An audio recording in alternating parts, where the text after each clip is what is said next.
right. I think, if I remember correctly, we were going over, Mark was going over, and I was nodding along and agreeing with most of the substance. Uh, Natural law in regards to licenses, permits, authority. We let's see, where was, well, yeah, part 24. It was there. Let's just move on. Such behavior can never be delegated to a group and magically called a right. Therefore, all forms of licensing and permits, according to natural law, are always wrongdoings because they are always based in coercion and the theft of someone else's rights.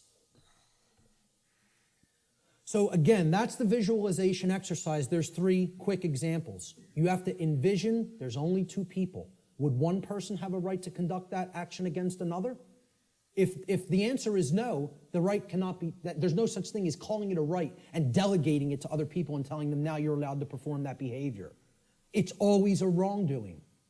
But people, because of this idea, this mind control called government, want to believe that that right exists, that we can delegate something that is a wrongdoing.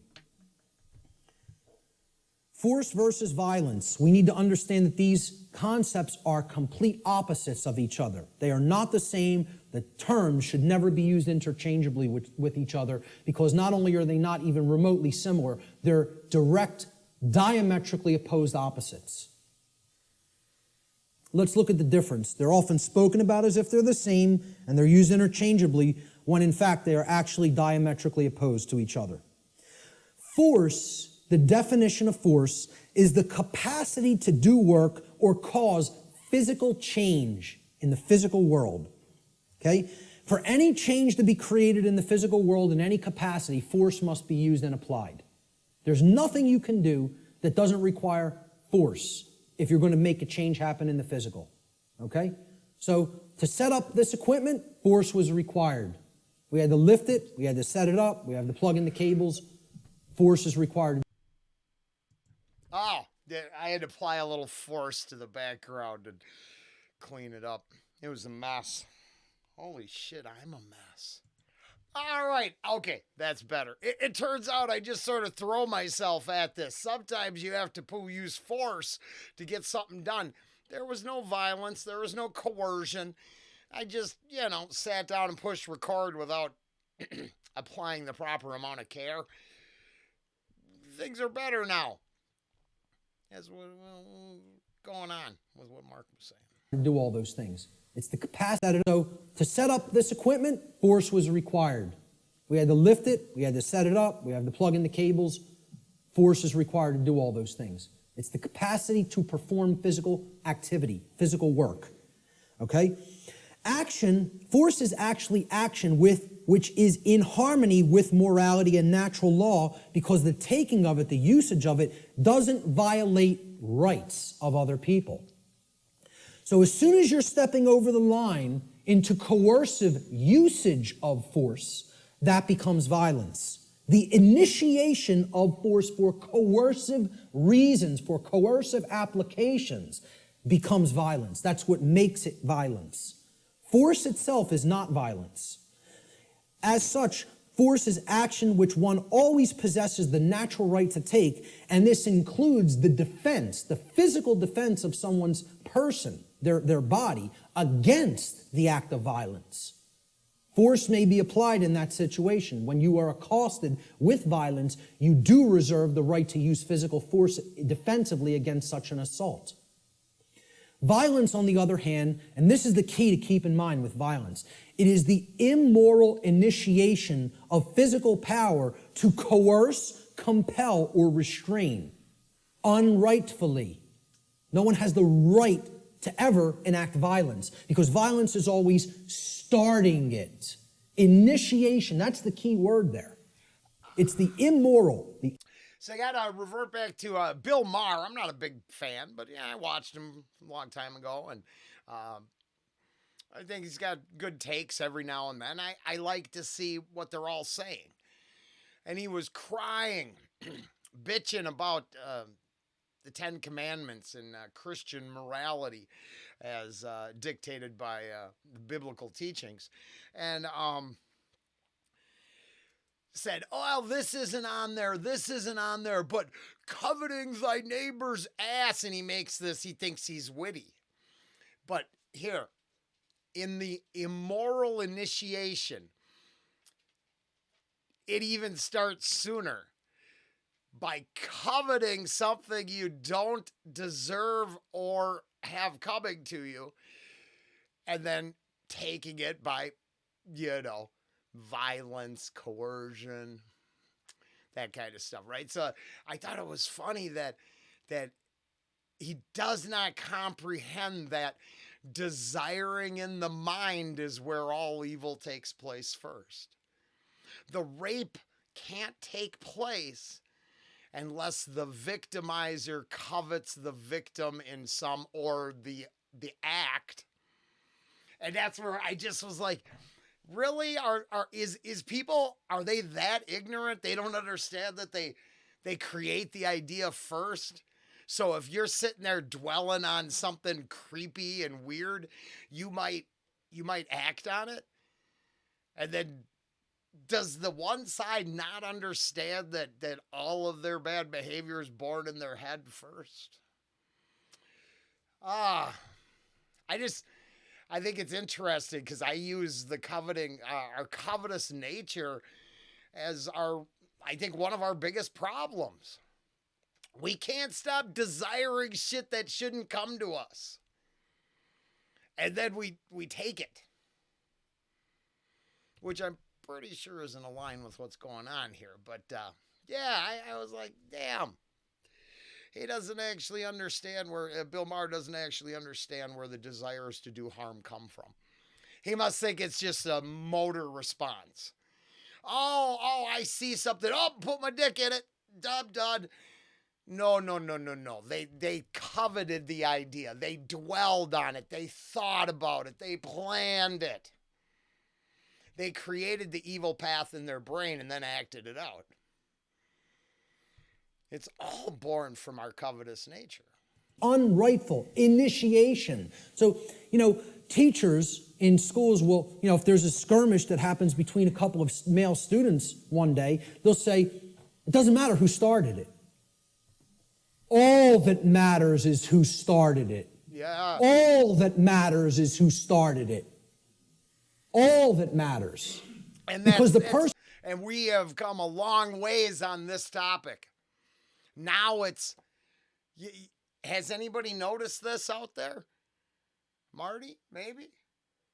That at one side's violence is speech and the other side's speech is violence, and there's the coercion of the governmental control system to impose its ideas on us and let the proper group get ahead by creating violence and control over those who wouldn't. It's very sad. The person who actually conducted violence is the person who struck first. They initiated the immoral use of physical behavior, of physical force, physical power to coerce, compel, or restrain. Therefore, when the person beats back that physical assault with force, they have not committed an additional wrongdoing. Okay? It's difficult for many people to understand who are in right brain imbalance. They don't want to acknowledge that you maintain the natural right to use force when you are accosted with violent behavior. If someone just came up to me on the street and started swinging, okay, because they want something I have, or just because they don't like the look of me for whatever reason, they don't have the right to do that. If I replied by beating back their attack with sufficient force to put that action down, how many wrongdoings would have been committed? One. Correct. One. Not two. One. Because I maintain the right to defend myself with physical power, with physical force when necessary, when violence, meaning someone else started the immoral behavior. That's what matters, the initiation. Who started it is all that matters. All that matters. And again, it's a very difficult thing for the ego to comprehend. The ego doesn't want to hear that. It's been conditioned so long that responding with force is also violence. We are verbally and mentally equating these two things, and when in fact, they are actual complete opposites. Okay, if a kid got hit by somebody else in a school, and then that other kid maybe even said once, stop what you're doing, and then when the other kid wouldn't stop, he punched him and knocked him out. Okay, I would ask other people, who struck first? And if the kid lying on the floor struck first, I'd say you got what you deserved. That's it. Because that person had a right to defend themselves. You had no right to strike him. You initiated the violence. He responded with defensive force. Many people don't want to hear that because they're very conditioned. And I'm not saying you have to do that. You also reserve the right not to do that. But the right does exist. Both rights exist. You would have the right to not respond with physical force, but you would have the right to respond with physical force. See, that's a free will decision that the person has the right to choose between those actions. I don't even look at either one of them as the high road. You know? Personally, I think if somebody keeps beating somebody and keeps conducting violence to them, and the other person keeps accepting it and never rebels against it and never uses any force to put it down, I almost look at that as the low road. I'm not a pacifist. Not a pacifist. Okay? I am 100% about nonviolence, meaning don't initiate harm to other people. Don't start it. Don't start none, won't be none. In street lingo. That's how it really is.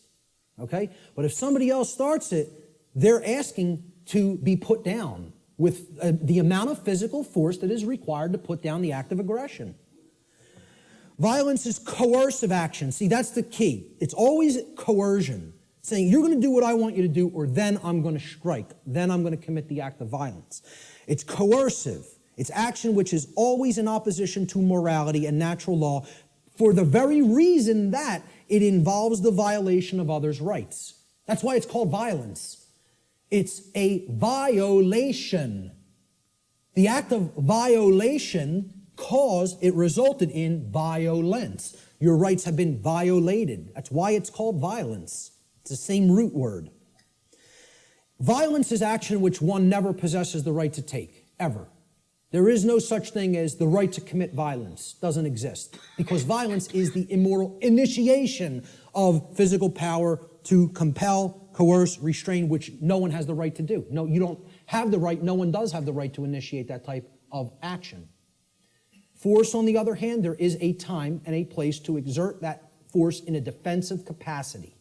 All right, so we'll talk about that here. This piece of trash comes up to somebody on the street and says, give me everything that's valuable. I want your shoes. Oh, they're leather? Take them off. Take the wallet out, all the jewelry. Give me your purse. Give me your wallet. Okay? It's called a thug.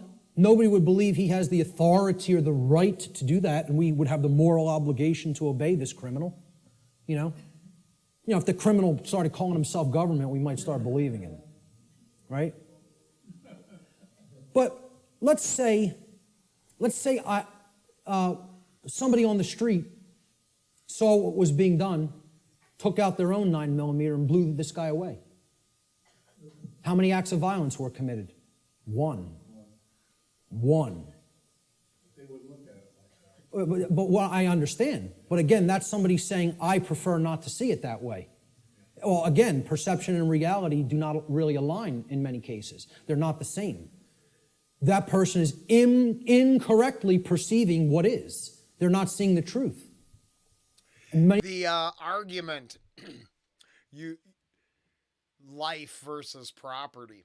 Now, I hope we've come far enough along this presentation to realize that that's the problem.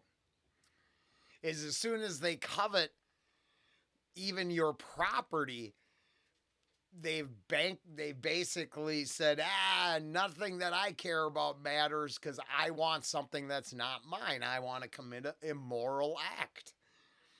And this argument that the thief is just misunderstood and those who have obtained things are the oppressor. That shit's getting old and tiresome. And it's quite obvious that it's the entire morality is being twisted to serve, government masters. It just is. Really align in many cases. They're not the same. That person is incorrectly perceiving what is. They're not seeing the truth. And many people don't want to hear that that's the truth because they're very conditioned and they are very well-behaved slaves. As harsh as that is to say. They don't want to understand that the inherent right to use force against violence exists and is always our right. Always. Now, I'm not telling you go out and immediately do that either because the perception is so screwed up in the body of humanity that the majority of people don't believe that would be a right. And they'll persecute you for doing it. You see, the self-defense principle is continuously being eroded. Human beings possess the natural right to defend themselves from violence with defensive physical force. A person who is accosted by violence possesses the right to stop the person who is conducting the violence from continuing to do harm to them with any amount of force that is necessary to stop the attack or the assault, okay, up to and including deadly force.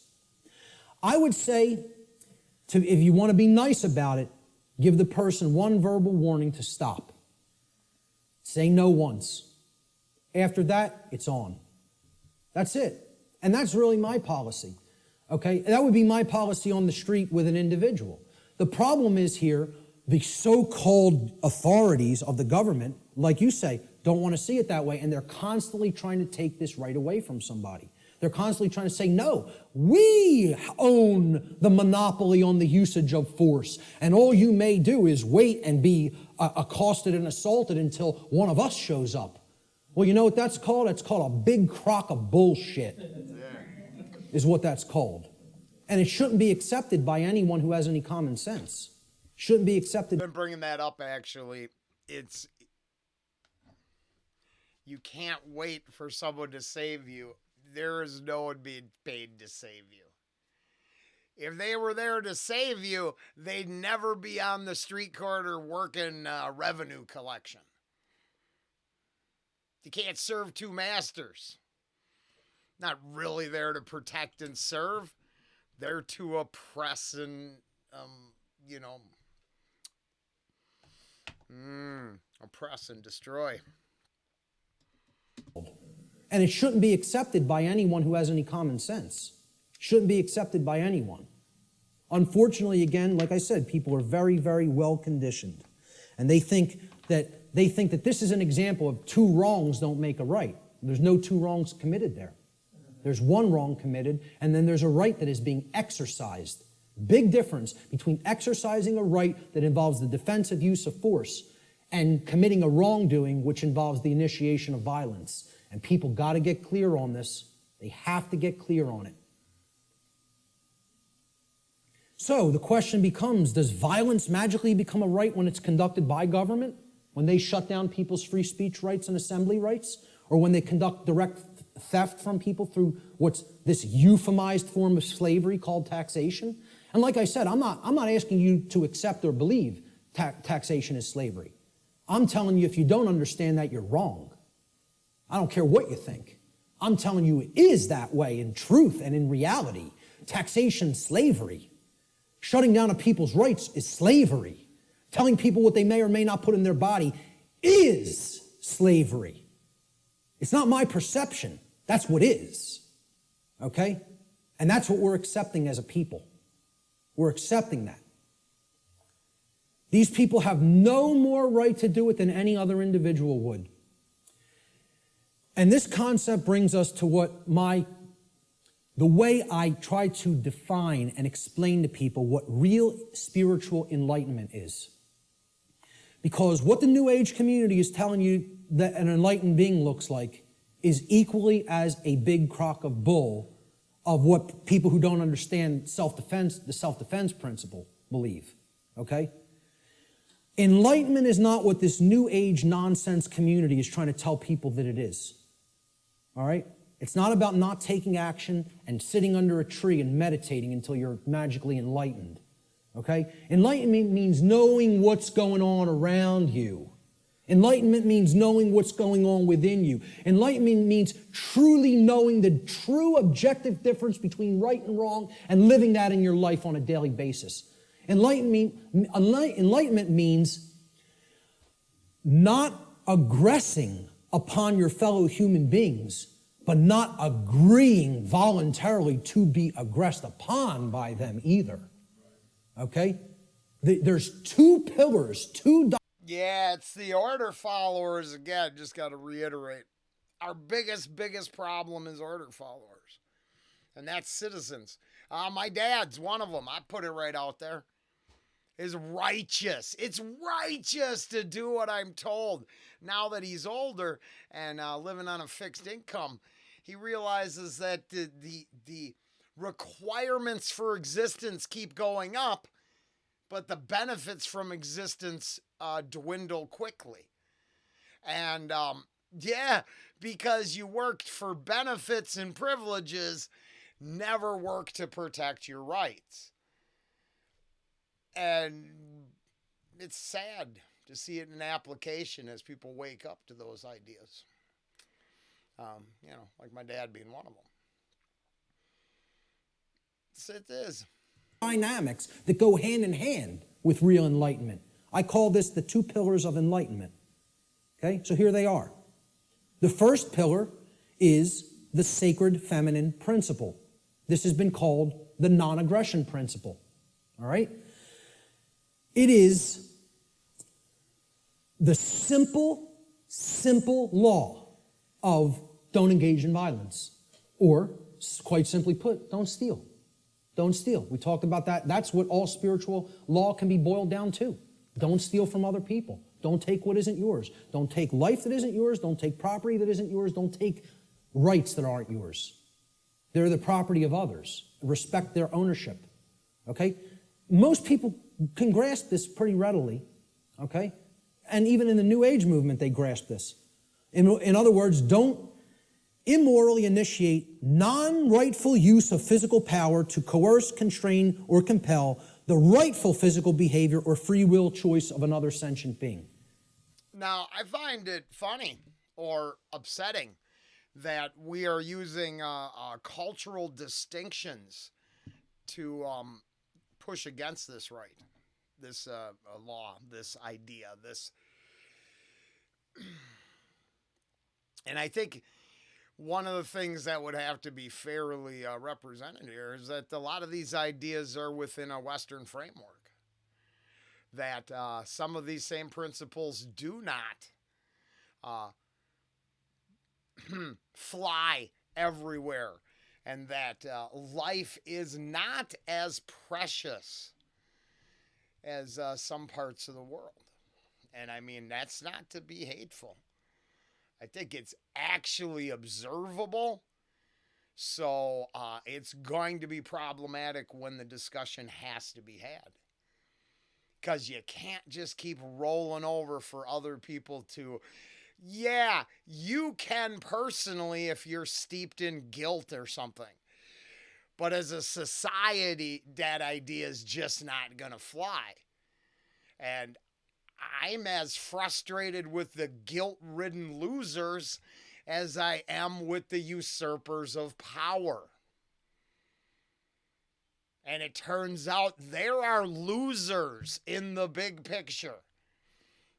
They lost at points in history. Yep, that's the fate. You move on.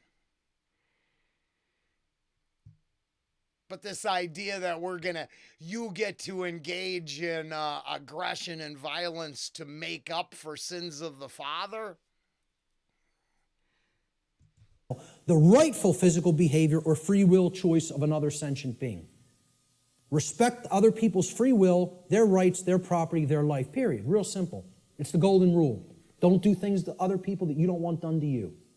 I always state it in the apophatic, in the negative. It's much more powerful that way. But there is a second principle, a second pillar or tenet of enlightenment, if you will. This is the sacred masculine principle. This is what religions of the world whether they be government, organized religion of different regions of the world and cultures, the New Age movement, all right? This is what they want, they are seeking to suppress, because religions are right brain modalities. They're right brain methods of mind control. Just like government, who thinks it's a monopoly on the physical use of force, that's a left brain imbalanced mindset. All right? The second pillar of enlightenment is the sacred masculine principle, which is also known as the self-defense principle. Your body's your property. You have a right to defend it when it comes under attack by violence. This principle states sentient beings have the inherent right to use force to defend themselves from violence conducted upon them by another. This is the part many people don't get. You know, that's why we're not rebelling against our slave keepers, our slave masters, who are masters of other people in their own sick, distorted, psychopathic minds and are nothing but thugs and criminals that people magically believe have the moral authority to continue to do what they're doing just because they euphemize slavery and call it government now. That's the sacred masculine principle. There is no such thing as an enlightened being that doesn't fully grasp both of these principles anywhere. Never has been. There's no such thing as half measures. You got to get them fully, both, or you're not there. And that's the problem. We're not all the way there. If people were already there, they wouldn't be tolerating what we're putting up with. More aggression against people's rights is being conducted in this country than when the founders of this nation actually separated from England. And they would have been horrified. I tell people, look, not to get nasty, but I tell people, if the founders of this country could magically come back to life somehow and see what's going on in this country, they'd take a piss on people. That's what they would do. That's how much disrespect they would have for what we're putting up with. You know? Again, just to say it the way it really is. That's what they would want to do to us. Because they would tell us, we warn you about all this. We warn you about it all. And you know what you did? You ignored it. Ignored it. So what did all those people who died in that revolution die for?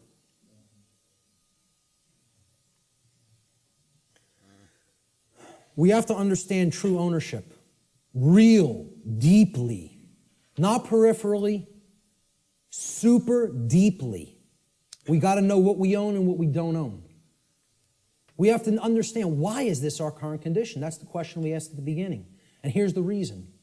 The reason our species continues to experience a systematic and growing loss of freedom is because we collectively do not deeply understand ownership, and we continue to commit and condone theft.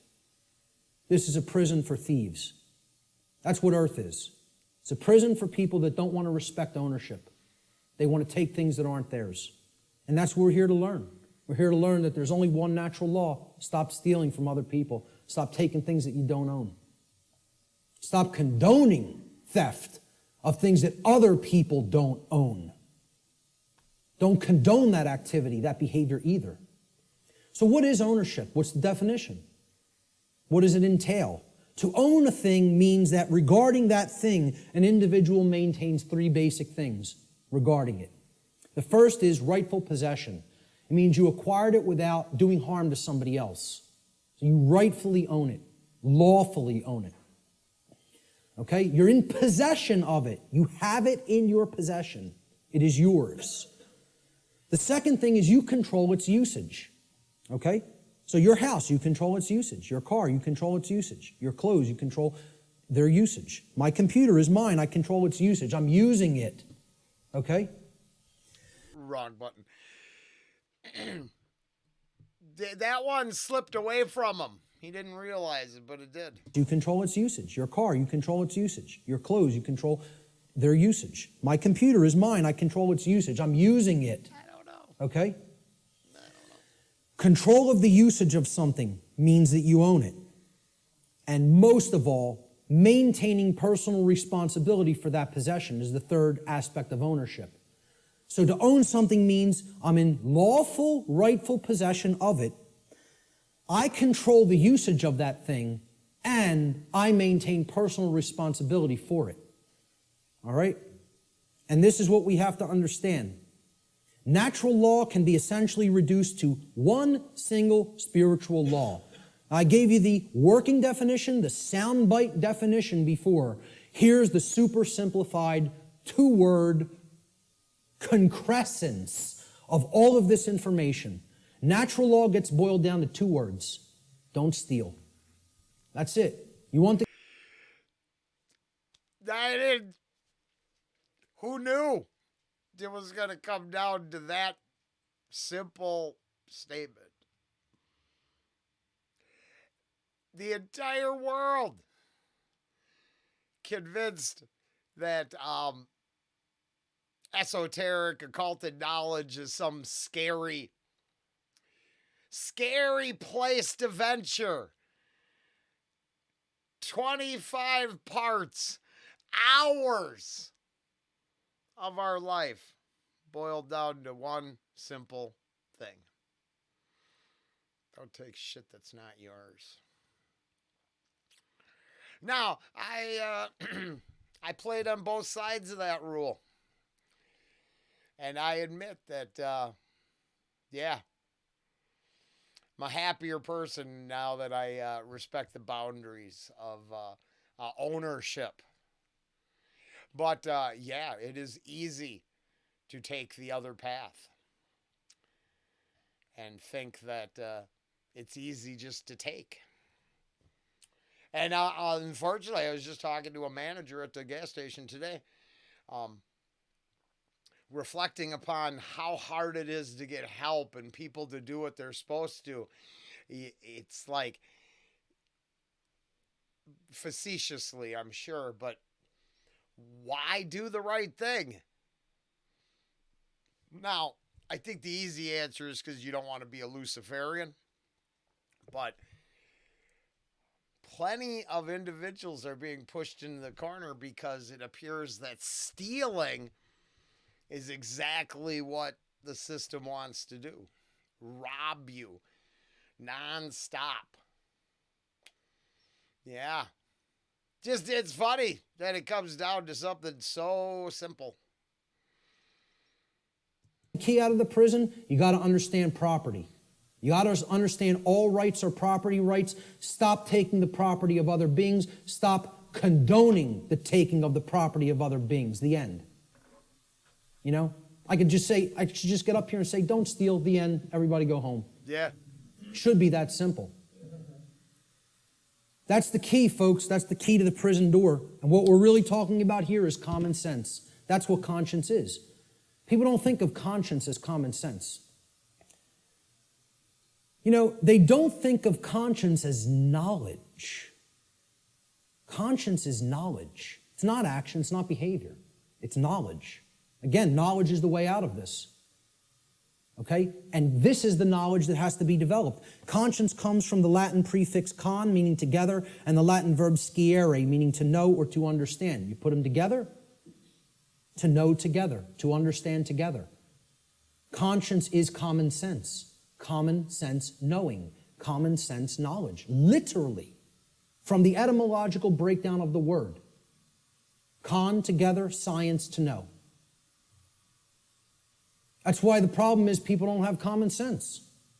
That's why I'm sitting there almost laughing hysterically that I need to try to teach common sense to people. The ridiculousness of it. What we all need to be doing is doing that work, you know? I know you guys get a lot of this. We need to start reaching out to other people. I'm going to talk about that in a moment. Conscience, the definition of it is the definitive knowledge of the objective difference between right and wrong according to natural law. Objective. Definitive. Okay, it's not up for debate. It exists inherently and objectively. It can be understood, known, discovered. This is different from action. Conscience is the knowledge, then we act upon it. Okay? So it's different from understanding something and acting upon it. Right? To have conscience is to have common sense. It's to know the difference between right and wrong and understand that difference deeply. Then we're going to convert that into action. We exercise conscience. The exercise of conscience is actually action.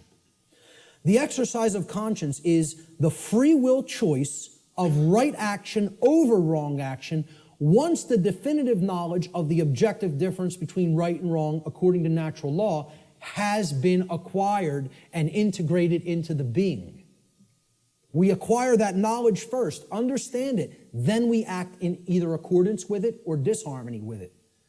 If we act in accordance with it, it's called the exercise of conscience. That's action.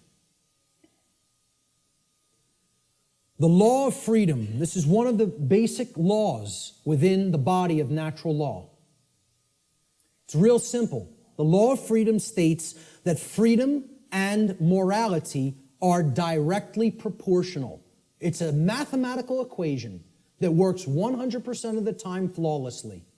As morality increases, freedom increases. As morality declines, freedom declines. This means the more moral a population is, the freer. I got a little argument with someone, and it was mostly fun. And I hate to be vulgar on you, but I'm going to be. And now I don't care what you do in the dark, in private, as long as you're not hurting someone. But something came up, and it was identity issues. And I'm like, is there an amount of penis you can suck to be righteous? Is that really part of society? Is that what you're teaching the kids? Because it seems like it's directly opposite of any sort of good use of our lives. I don't care what you do in private. It's cool. You know, do whatever you want. But at a certain point, is the amount of people you bangs make you morally sound? And it's like, to me, in the timeline that I lived, sexual liberation has become sexual dysfunction, has become propagandized sexual immorality. And then we keep slipping farther and farther till those who engage in immorality will be protected and those who point it out will be prosecuted. Then we live in an entirely Luciferian society, which you don't have to define it that way, but it certainly works. And I think we're way closer to having no freedom and no morality than we've ever been. It becomes, the more immoral a population is, the deeper into bondage and slavery it goes. Another way of saying this is to say that the presence of truth and morality in the lives of the people of any given society is always inversely proportional to the presence of tyranny and slavery in that society. The more truth and morality there is, the less tyranny and slavery there is. The less truth and morality there is, the more tyranny and slavery there is. That's the law of freedom. And many people don't want to understand that. That these two things are inextricably interwoven and connected and can never be separated from each other. This is why I complain about Europe, Australia, and the censorship stuff going on. Because to get to there, the amount of immoral behavior they had to say was righteous, and the amount of natural law that they had to put down. How dare you protect yourself against that intruder? Well, they don't know better. Really? They're not given the same set of laws that the rest of us are? Of course they know better. You would have to allow people to defend themselves, and then you'd get answers. But if we go back a few minutes, yeah, the government seems to be the only one saying it has the right to use force.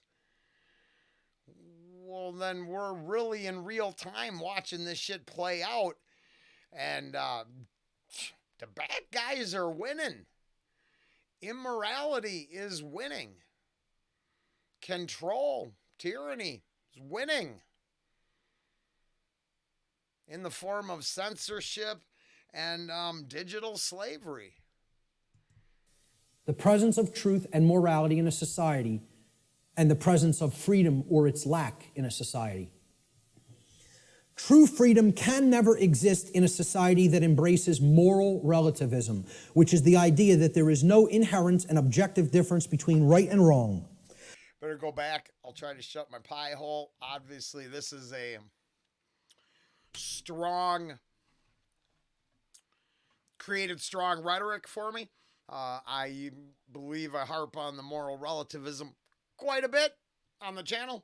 True freedom can never exist in a society that embraces moral relativism, which is the idea that there is no inherent and objective difference between right and wrong.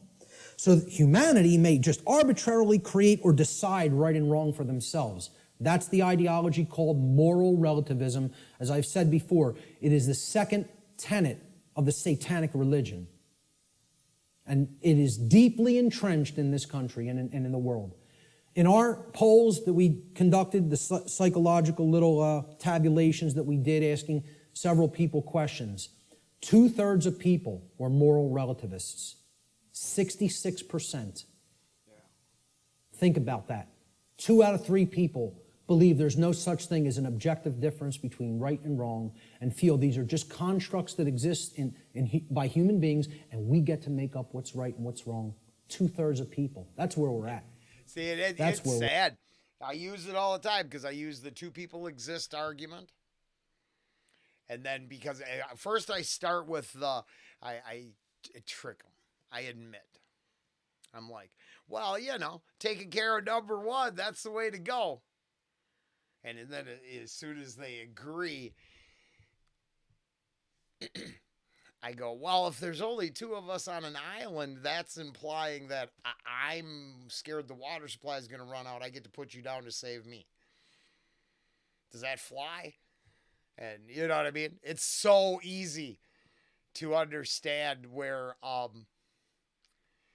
the natural law and a collective attitude would have to come into play. Otherwise, you would have to do something evil that neither one of you would agree to. And it makes it an easy discussion. I'm like, oh, wait, so you can't just looking out for number one isn't the only answer? We're really at. Natural law versus man's law or government. Here's the differences. Natural law is based upon the principles. It's based upon principles and truth, meaning things that are inherent to creation and are not made by humankind. Natural law can only either be harmonized with due to knowledge and understanding or rejected due to ignorance. So it's not something that is based on compliance because of we fear the punishment that would result of not understanding it. Okay, if you don't understand it and live according to it, the result is inescapable. Because men and women are not actually creating the result. Okay? The universe is bringing that result to us intelligently and dynamically. All right? In other words, once again, this is about consequences. You behave a certain way, there's certain consequences. You change the behavior, you'll change the consequential results. Natural law is universal, which means that it exists and applies anywhere in the universe regardless of physical location. There is no place you can go in the physical universe to escape natural law. Let me know if you find a way out of this universe and into another where natural law no longer applies, and we'll take a look at it together. I see through the grapevine the crazies whispering interdimensional beings that I think they're setting us up. It's Project Bluebeam, bro. I think they are. But it's just funny he says that because I just heard some clips. And, I've seen people. We know there's... Ooh. I was thinking like 113 days till the big spaceship gets here now. I'm very interested to see how that's all going to play out. I'm guessing it's going to be used to enslave the planet farther. But it's just a guess. Universe and into another where natural law no longer applies, and we'll take a look at it together. But until you figure out the way out of this universe and into a place that's not governed by law, you're bound by natural law. Okay? Natural law is eternal. It will exist for as long as the universe exists, and it is immutable. Exists and applies for as long as the universe exists and cannot be changed by anything humanity is capable of doing or any other species in the universe is capable of doing for that matter. Man's law, on the other hand, let's look at how this contrasts with natural law. It's not based on principles and truth, it's based on dogmatic beliefs that are programs that are running in the human mind. These are constructs of the mind that operate like programs. Man's law is complied with due to the fear of the punishment that will be conducted upon people who attempt to not comply with it. It's most of the only reason people ever comply with the law of man. They make you. And that's a very low state of consciousness, fear. That really is only going to get you all the negative things that we say we don't want if we're in that vibration. Man's law differs with location based upon the whim of legislators, like prohibition. Well, I'm allowed to smoke marijuana in one state, and then I could be jailed for it in another. My freedom can be taken if I cross this imaginary line. Okay, I'm a gun owner, okay? If I take certain weapons that I own across an imaginary line, I could be jailed for years. But over this side of the imaginary line, it's okay. And you're just exercising a right. Over here, it's morally wrong. We'll cage you for it. Over here, yeah, you're allowed to do that. You can have that high-capacity magazine. But over here, you're going into a cage for it, just by crossing an imaginary barrier called a state border. And people think that makes sense.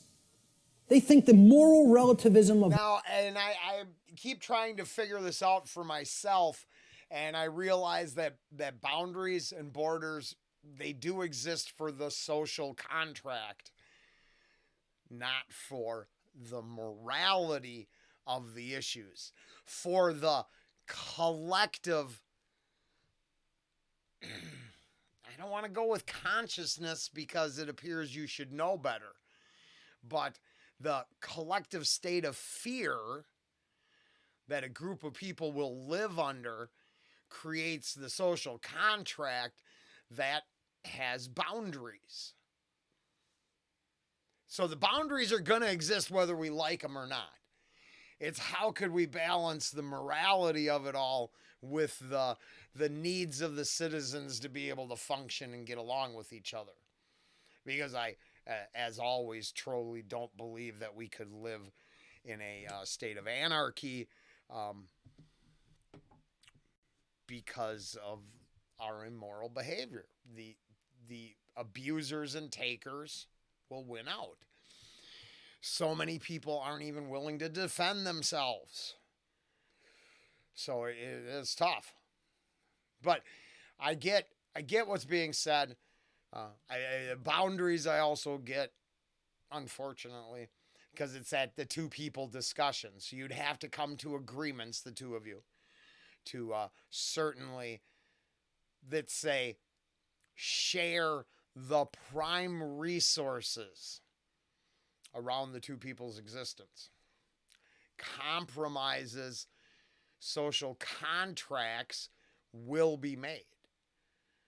As a society grows, they would have to grow and be manipulated too. So there is a gray for us getting along together. Whether the universe has got a set of rules or not, there is definitely a gray area in how we wish to function with each other. And there's where it's not cut and dry. It's not cut and dry. Even I'm not disrespecting Mark, I hope in any way. I think the knowledge here is as powerful and good as we can get. But there are some things that are going to be in place whether we like it or not. And people think that makes sense. They think the moral relativism of man's law makes sense. They actually believe something can be moral in one place and immoral in another place. Oh, yeah, see, I got that right. I think more than not, I'm just trying to work on my own rhetoric and morality aside, is my social contract discussion. If we could see the morality eye to eye and understand that, then the social contract would probably become more consistent across the imaginary lines. Crossing an imaginary barrier called a state border. And people think that makes sense. They think the moral relativism of man's law makes sense. They actually believe something can be moral in one place and immoral in another place. You know? That's cognitive dissonance. That's holding two contradictory notions in the mind simultaneously and accepting them both when they're clear contradictions with each other. It's called lying to yourself. Let's be honest about what it really is. It's called lying to yourself.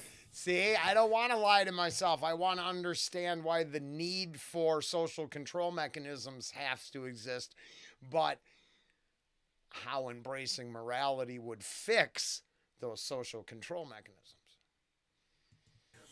Man's law changes with time based upon the whim of legislators, which is also moral relativism. Prohibition in the 1920s. Oh, it was legal to possess and consume alcohol. Then for years it became illegal to do so. Then it switched back to becoming magically moral again. We won't cage you for doing it. That's the magic spot in the fucking restaurants during COVID. I use that all the time. If COVID comes up, I ask everybody the same question. It's my social experiment right now. Do you think a magic spot existed? I need you to explain the magic spot from the door to the table, but then the bubble of acceptability and explain that all to me. Like I'm stupid. Because I don't get it, and I know I didn't comply. That to me was playing a game with my fellow citizens. I wasn't willing to play that social contract with y'all. Your paper signs didn't mean anything, and your magic barriers were a load of bunk. And I still mock them to this day. So if a cashier's got a plastic sign up, I make sure I just put my hands like this around both sides. I'm like, the air's never getting to you. Because, see, if you're afraid of getting spit on by people, you should just stay home.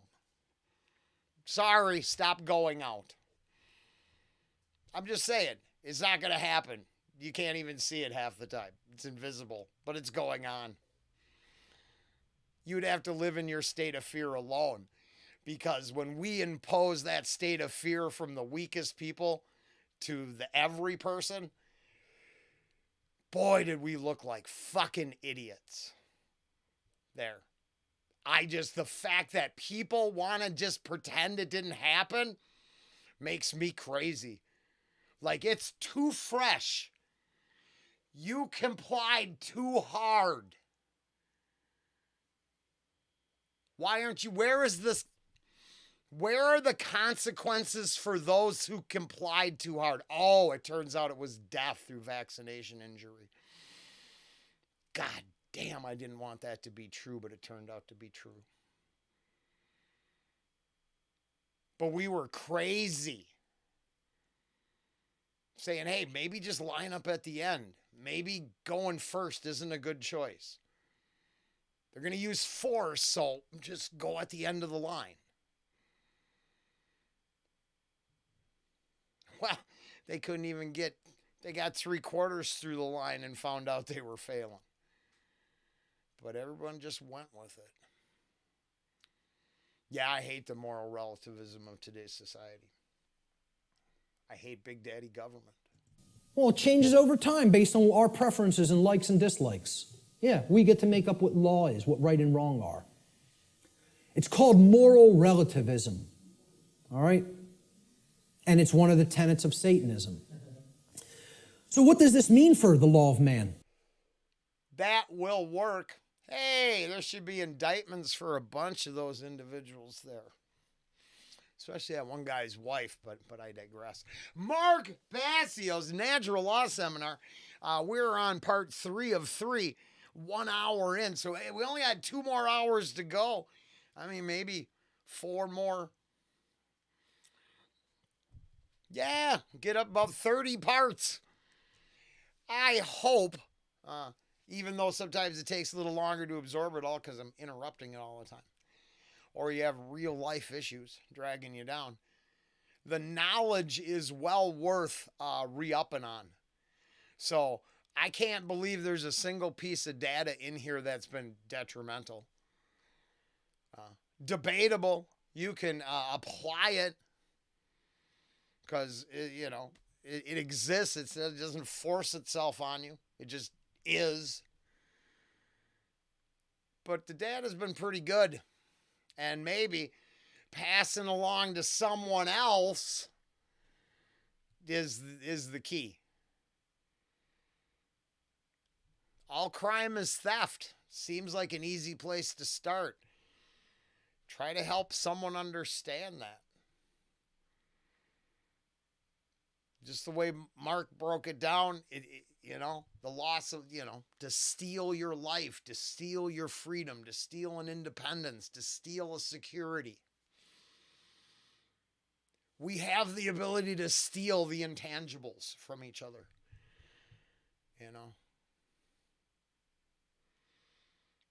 Very cool.